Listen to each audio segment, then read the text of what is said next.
अफगानिस्तान पर तालिबान के कब्जे से दुनिया के देश चिंतित हैं, लेकिन माना जा रहा है कि इससे चीन और पाकिस्तान उतने असहज नहीं हैं। चीन ने तो इस बात के भी संकेत पहले ही दे दिए थे कि अगर अफगानिस्तान में तालिबान सत्ता में आता है तो वो मान्यता देने के लिए तैयार है।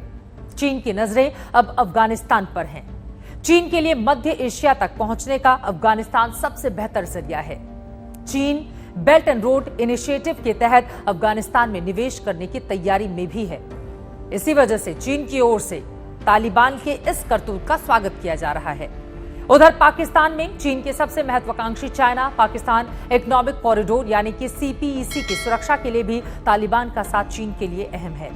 चीन ने इसी महीने तालिबानी नेताओं के साथ मुलाकात की है।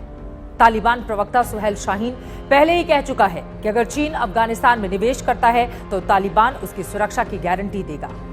चीन के विदेश मंत्री वांग यी से जब तालिबान का एक प्रतिनिधिमंडल मुलाकात के लिए पहुंचा था तो उन्होंने तालिबान को अफगानिस्तान की महत्वपूर्ण राजनीतिक और सैन्य ताकत करार दिया था।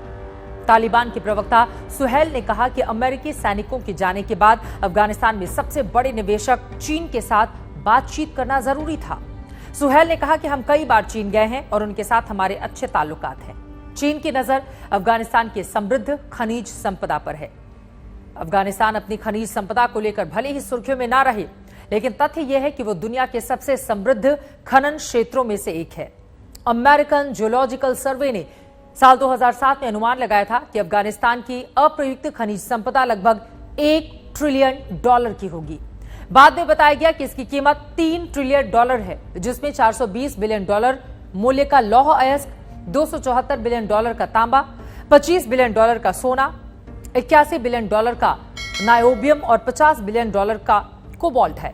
अफगानिस्तान में तांबा, कोयला, लोहा, गैस, कोबाल्ट, पारा, सोना, लिथियम और थोरियम का दुनिया का सबसे बड़ा अप्रयुक्त भंडार है, जिसका मूल्य $1 ट्रिलियन अमेरिकी डॉलर से अधिक है। चीनी कंपनियों ने अफगानिस्तान की राजधानी काबुल से लगभग 40 किलोमीटर दक्षिण पूर्व में लोगार प्रांत के मेस एनाक में तांबे के खदान के अधिकार भी हासिल कर लिए हैं।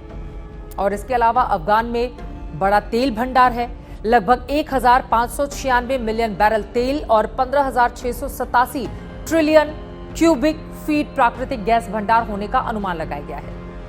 हालांकि अफगानिस्तान की धरती में अनुमानित तौर पर 1.4 मिलियन टन के दुर्लभ तत्व भी छुपे हुए हैं। चीन को अफगानिस्तान में अपने मकसद को हासिल करने में पाकिस्तान की भी मदद मिल रही है। जानकारों का मानना है कि चीन पाकिस्तान की मदद से अमेरिका के जाने से अफगानिस्तान में खाली स्थान को भरने की तैयारी में है। इससे उसे मध्य एशिया में बढ़त मिलने में मदद मिल जाएगी। चीन पाकिस्तान की मदद से अफगानिस्तान में अपने मकसद को हासिल करना चाहता है।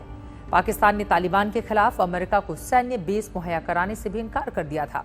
इस रुख के पीछे माना गया कि वो अफगानिस्तान में तालिबान के जरिए अपनी पकड़ मजबूत बनाकर अपने दोस्त चीन की मदद करने के साथ ही भारत के खिलाफ रणनीतिक बढ़त हासिल करना चाहता है। भारत अफगानिस्तान में अशरफ गनी की लोकतांत्रिक तरीके से चुनी हुई सरकार का समर्थन करता रहा है। अब जब तालिबान का अफगानिस्तान पर कब्जा हो चुका है तो जाहिर है चीन और पाकिस्तान के लिए खुशखबरी वाली बात है। चीन ने पिछले महीने तालिबान के प्रतिनिधिमंडल से कहा था कि ETIM उसकी राष्ट्रीय सुरक्षा और क्षेत्रीय अखंडता के लिए सीधा खतरा है।